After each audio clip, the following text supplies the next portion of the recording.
Can I pick your brains about where we are on administrators using the job retention scheme post Debenhams?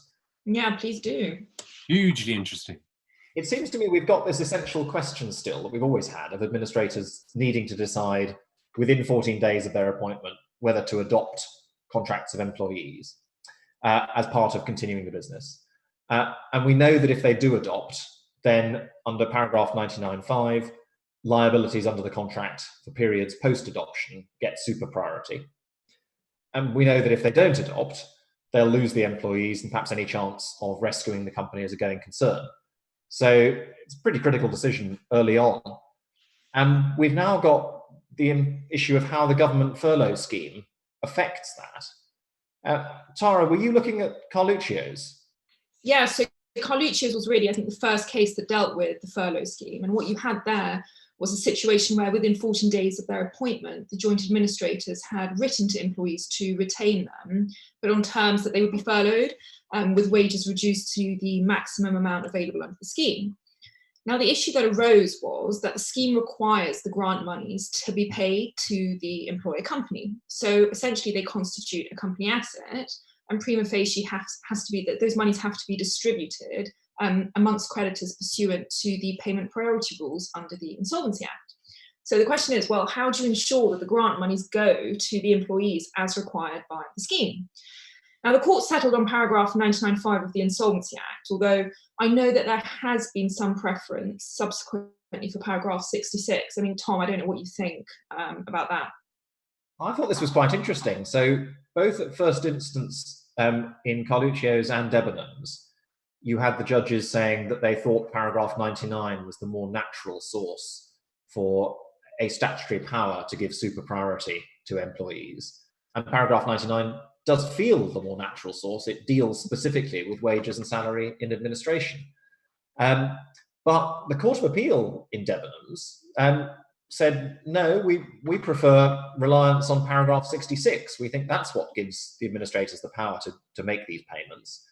And that's a very unconstrained power to simply make payments that the administrator thinks is likely to assist achievement of the purpose of administration. And Mr. Justice Norris in an MG Rover case in 2006 said it's one of the widest powers and intended to be one of the widest powers. So I think one of the most interesting questions for me going forward is going to be whether these cases encourage more use of paragraph 66. As I say, it's fairly unconstrained, gives the administrator a very wide power to make payments outside the insolvency scheme. I think 99 is clear. The problem with 99 is it talks about a priority on the administrator leaving office. And so that's way down the track. So I think you view 66 in the light of 99.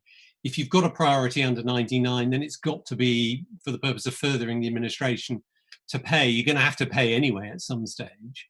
So I think 66 fits in with that. And 66 is used for lots of payments, not just employees. And we might come back to 66 because of this issue, an issue about timing. Yeah, and I mean, of course, obviously in Carluccio's, the court went for paragraph 99. And so the question that arose there was whether the contracts of employment had been or would be adopted for the purposes of that paragraph if the administrators made an application pursuant to the scheme or any payments under the scheme. And the problem is really the Insolvency Act basically is silent on the meaning of adoption. Now, in Carluccio's, most of the employees had accepted the varied employment terms, but there were some who had yet to respond. And the administrators were concerned that they would have to basically preemptively terminate the contracts of the non-responding employees within that 14-day safe period, simply to avoid being deemed having to have adopted those contracts. Because if that was the case, then the company would be left out of pocket for any amounts of wages and salaries that were not covered by the scheme. And so I think the key conclusions really to take away from the judgment are adoption of a contract requires active conduct by the administrators. So we're looking at something like the payment of wages, which means that the failure to terminate an employment contract without more will not constitute adoption.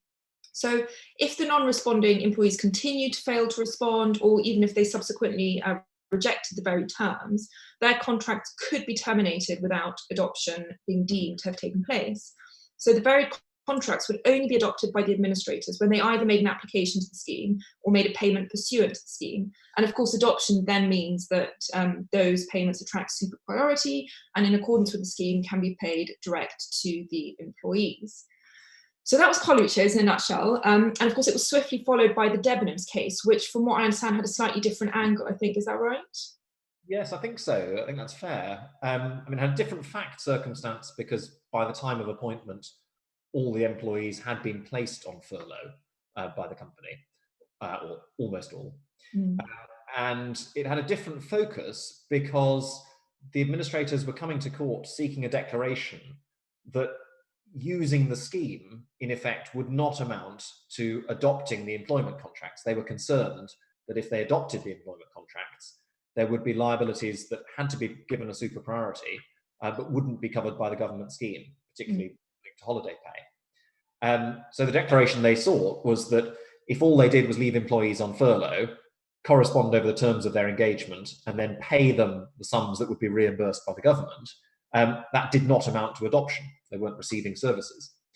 And the thrust of the argument seems to have been much more focused on how the rescue culture would be impacted if the effect of using the scheme was in fact to adopt these contracts, because you would be encouraging administrators not to adopt, to make people redundant, so as to avoid these extra super priority liabilities coming in during the administration and potentially scuppering a rescue at the other end. So you'd have a real incentive not to keep people on furlough, which is quite contrary, obviously, to what the government scheme is trying to achieve and to what the rescue culture is trying to achieve. But notwithstanding those policy reasons, Mr. Justice Trower followed the approach in Paramount, Antal, and in Carluccio's, and found that use of the scheme really did amount to adoption, because it's only consistent with the contracts remaining on foot, and indeed those contracts giving rise to liabilities in the administration. It's those liabilities that then fall to be paid. David, the Court of Appeal, did they take a different view? Broadly, no. A very quick appeal to the Court of Appeal a couple of days after Justice Trower's decision. And actually all of this was with all three cases all judgments were given within about 10 days. And again, the administrators saying, look, the rescue culture means actually, if we end up adopting the contracts because we keep the employees on furlough, we still have got super priority liabilities that aren't covered by the government grant, particularly holiday pay. They said over a 3-month period, that'd be about £1 million. So that's actually negative on retaining the employees, as you said. And the rescue culture is quite a strong argument for sometimes rewriting provisions in the Insolvency Act. Look at the Paramount case, which is on this sort of similar point. It has to be said, Parliament's not very good at getting this stuff very clear. That's what lawyers always say. But broadly, they said, no, well, perhaps it would have been better had the super priority been limited to stuff in the government scheme, but that we can't do that on the wording of the Act. So, but still some points and issues outstanding. Tom, do you? Yes, I think there's a point about going forward, administrators now appointed over companies with employees already on furlough, they're going to be receiving money from the government that's not referable to post-adoption periods, which we know would be afforded super priority, but referable to pre-adoption periods. And on the state of the law, that's not going to be afforded super priority. They could then use 66. I think they'll have to. I think they'll have to use 66 and rely on the Court of Appeal's approach. Yeah, I think also it's important to remember that these judgments actually aren't binding on third parties because of course, only the joint administrators were parties. So, I mean, in Carluccio's, you did have Unite the Union making representations, but they weren't parties. So the issues raised in these cases, I think, are very much up for grabs, and we might very well see a different position being taken in the future. Well, watch that's right. So still lots of issues outstanding, lots more cases going to probably be needed. Absolutely. Thanks both. Hello.